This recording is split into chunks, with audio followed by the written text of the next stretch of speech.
I'm here with actress Christine Chang, who is currently recurring on NBC's New Amsterdam. We're in between seasons, so hopefully you're recurring next year as well, Yes. or better yet, the series regular.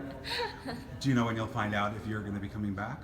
Um, you know, I from everything that people have been saying, it seems like it.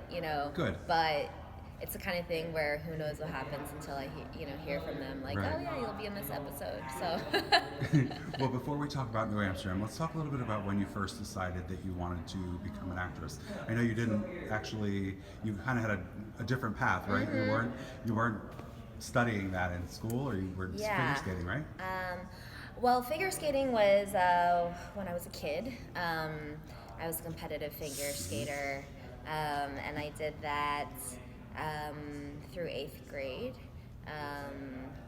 where I basically left school every day at like 12:30, and then trained till 5:30. Then went to the gym for a couple hours. It was like kind of a full-time job. That's a huge discipline to have at such a young age. Yeah. Did that help you in your acting career? In I studying? think it kind of helped me in life, in that I learned how to train really hard and work super hard at a Yeah. really young age. Like I made it to the national levels, and I was Olympics were in mind. Like that was the goal. So to have kind of huge goals Right. that maybe for other kids would seem out of reach, which is kind of normal. So it maybe made other goals also seem reachable. I'm not Yeah. sure. But yeah, and I think just working hard, and that was just normal. So it never really feels like that hard now. What made you stop wanting to compete and then switch over into a not more lucrative, but something like a regular like career that Yeah. that's a terrible way to phrase it. No, yeah, no, I get what you're saying. I think that well, first of all, I had a bunch of injuries. So I broke my ankle. I sprained it really bad, then I broke it. And so that kind of gave me a break from it to think about, do I want to do this? Because it, like I said, it was a full-time job. Right. And I was about to enter high school. And I had really good grades all growing up. So my parents were like, you have other things that you can do. And I was kind of ready for a change. I don't know. Yeah. It was like, it wasn't fun anymore. It was just like a lot of stress and pressure. Yeah. Once that happens, then you definitely can't see yourself doing it as a career, because if you're already starting out behind the negative feelings, Yeah. then why pursue it? Yeah, it was kind of like when I broke my ankle, I knew something was going on with me because I felt relief. I was like, oh, I don't have to train. I was like, Yeah. oops, that's probably not good. Another red flag. Yeah, red flag. So then I went to school and I studied hard, and I didn't go into acting right away at all. I studied economics in college. Interesting. Then I actually went to law school. Wow. Yeah. So it's a very circuitous route. Well, that's great that you have a lot of knowledge under your belt Yeah. to yeah. quote unquote fall back on. Yeah, a lot of knowledge. Yeah, and then basically, but throughout that whole time, I wanted to act. Like even in high school, I was on the field hockey team and I was playing lacrosse, but I really wanted to be in the fall play. For some reason, I don't know why. I think that I was a little intimidated by like kind of the theater kids, and Yeah. I was like, oh well, they know what they're doing, and I don't know how to do that. And also, I couldn't sing, so I was like, oh, I can't be in the musical. And then for some reason, that made me think I couldn't be in the play. I don't know. I don't know why. So, and then in college, I also wanted to act, but again, I was scared. So basically just a big scaredy cat for a long time. And then Well, finally, something worked out. Finally just was like, what are you waiting for? Yeah. Were you you mentioned that you were nervous and that you were scared of actually putting forth, going into a career in acting. What made you flip the switch and say, you know what, I'm gonna do this? I think for some reason, maybe it's because of figure skating, but growing up, I always thought that unless you were going to be the absolute best at something, like, for example, go to the Olympics, right?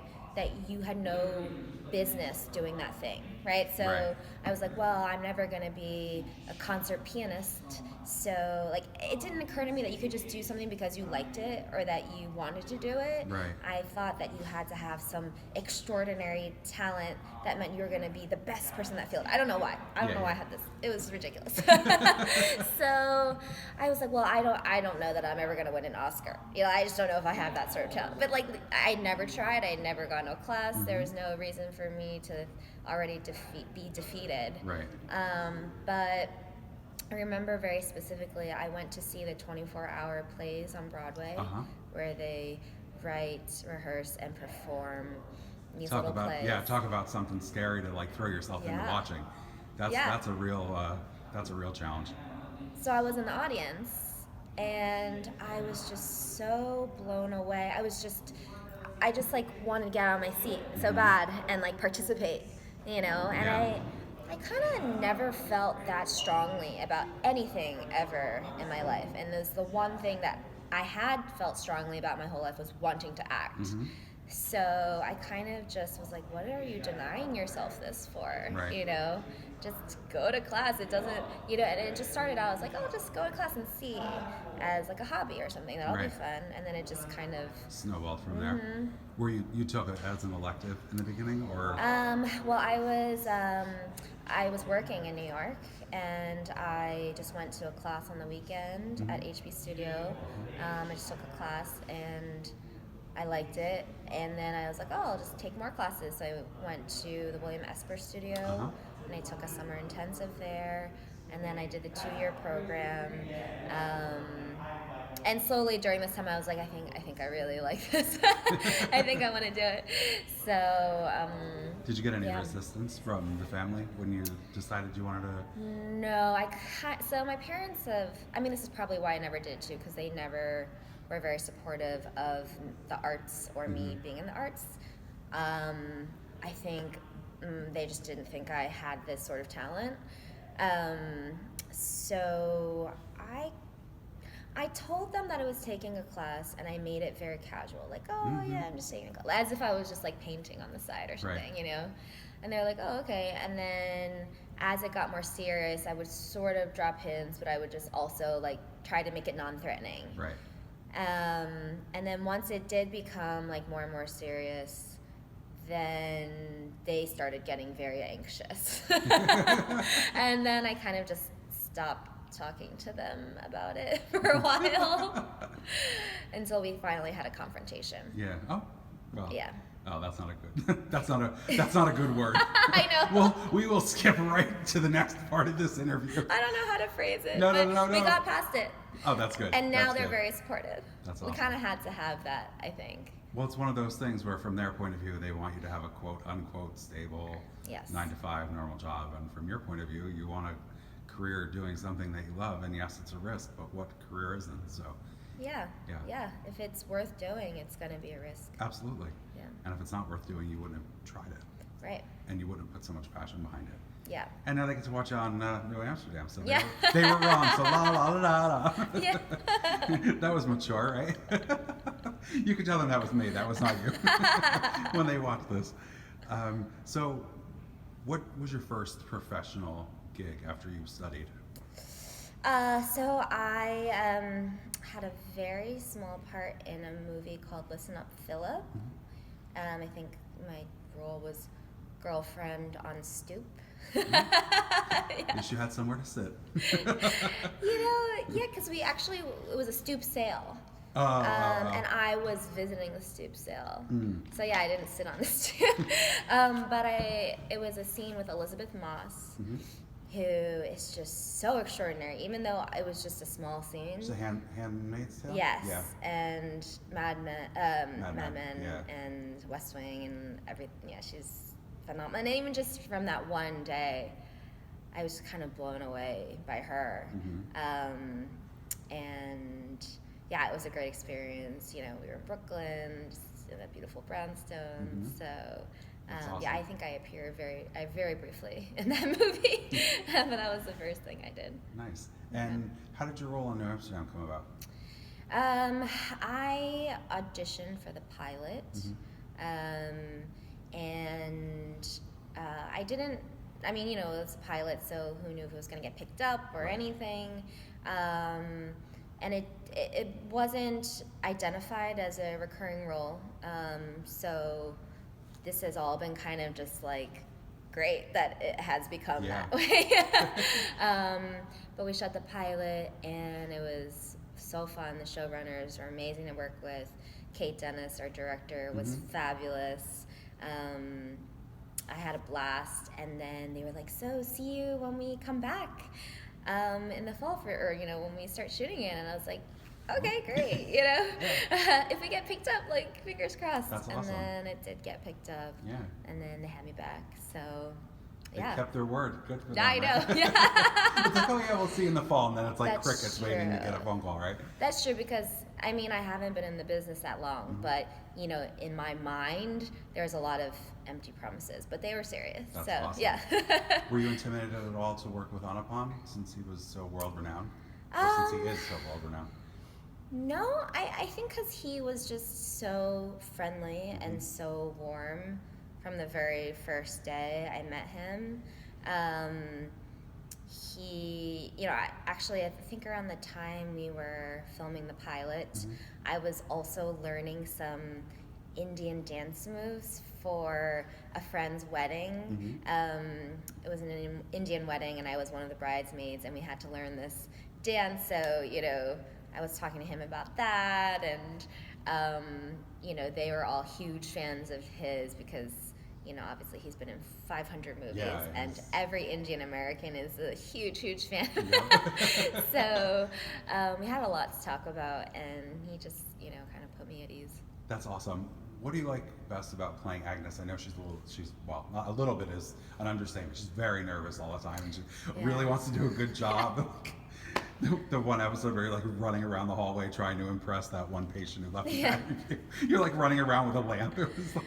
Yeah, it's kind of funny. I feel like I'm running in like almost half of my scenes from the pilots, and many of the other episodes I'm always running. Yeah. Which I think... It's good exercise. You don't need to go to the gym at all. Seriously. And it's nice because the director's always like, "Are you okay running?" And I'm like, yeah, I'm totally fine running. You should wear like a Fitbit so you know how many steps you're doing. But yeah, playing Agnes is wonderful. I think that she just really wants to do a good job, and she wants to be the best doctor she can be, and so she is a little nervous or anxious, or but it's because it's in the interest of like being a good doctor, and she's just concerned with the welfare of the patient, and that's what causes her to doubt Dr. Kapoor, because he does things that are not immediately obvious, and they're not immediately obviously the right thing, kind of he's not always by the book, and she's much more by the book. And so she gets worried about what's going on with him. And she's like, "Oh, is he losing it?" But really he always ends up being brilliant. So. You mentioned that this was one of your, this is obviously your longest recurring role. Have you learned anything on New Amsterdam that has helped you feel like you become a stronger actress because of it? Definitely, yeah. I think certainly just, being on set with the same crew and the same cast on a regular basis is nice, because you just learn so much more about the process of how filmmaking works. I mean, I had done some other shows, like I had been on a couple episodes of Madam Secretary, and those were fabulous, but, sort of like you're in and out, you're not, part of the regular cast so much. So here it's like, everyone knows you, and you can feel more comfortable to ask questions, like, learn more about the different shots being set up, or that, I kind of was maybe shy to, I didn't feel like I could really ask before, and so I think I'm learning a lot about just the process. Yeah, I've interviewed a lot of the actors from New Amsterdam, and one of the common themes is, especially because they use the same recurring cast very heavily, so there's really a core group of you who are on pretty frequently, Alejandro and Deirdre and a bunch. Does that also help you feeling like you have, although you're not series leads, you're excuse me, in a very heavy recurring status with a bunch of other recurring people that they use frequently?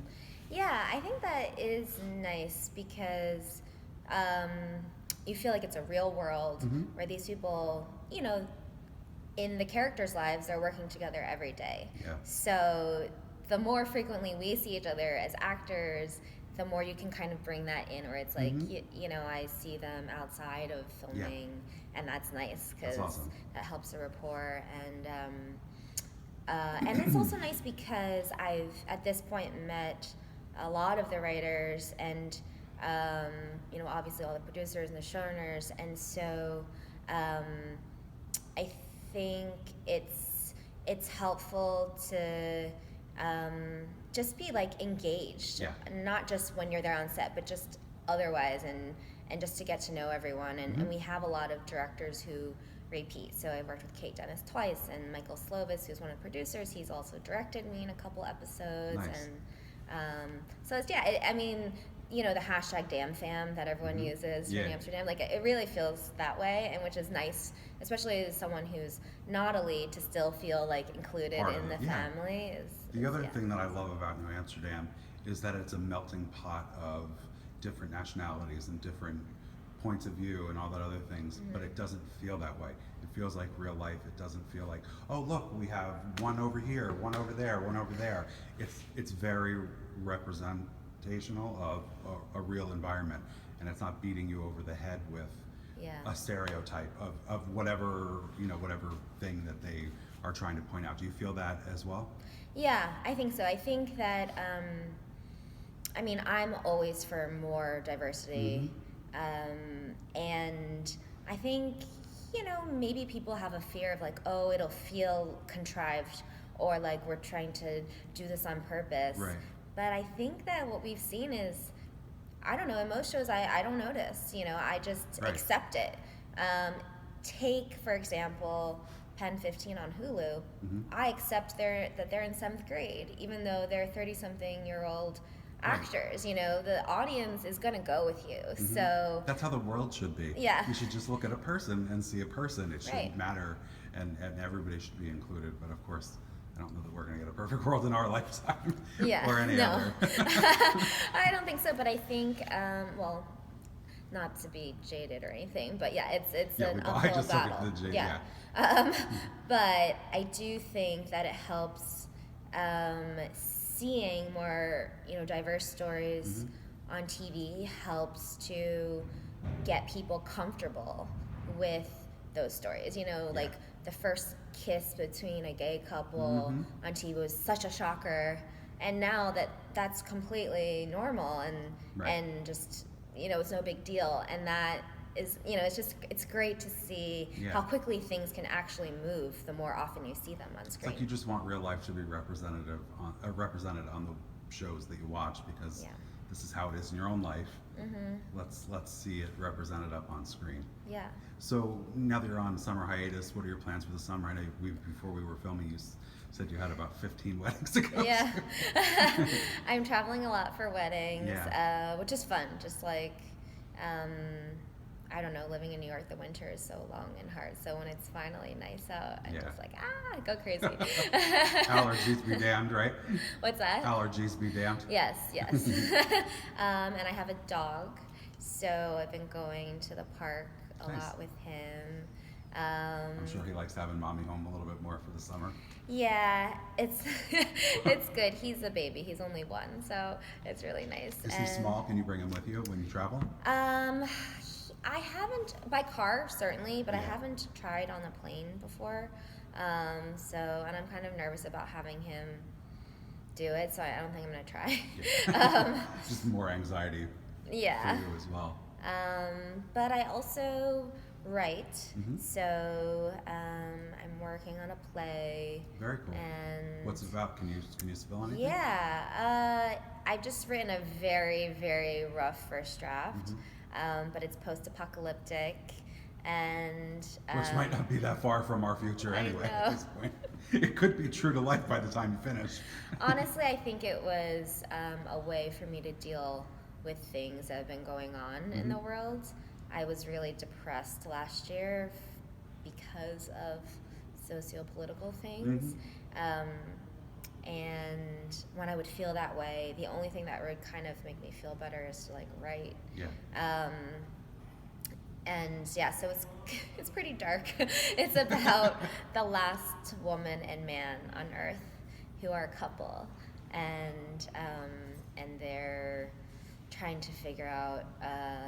The man is really into having a child and trying to further the human race and feeling an obligation to do that. Awesome. Whereas the woman is like, what's the point? Like, why would we have a kid to then be alone in the world? That's true. You'd have to. So, oh yeah, because can't have, even if you had a boy and a girl, that you don't want to go there. No. That talk about dark. That really yeah, be dark. Exactly. She says that. She's like, I don't want them to. Yeah. So yeah. That's so cool. Well, Yeah. hopefully we see a lot more of Agnes in I hope season so 2. too. That'll be really exciting. Do you have anything in mind where you'd like to see her go, or do you just put your faith in the writers and know that they'll send you on a good path? I do have a lot of faith in them. I like where where she's gone. I think that they've given her, like the blackout episode, you really see her face a challenge and meet it, rise to the occasion, and triumph, which was like such a nice arc for her in that episode, and I loved it.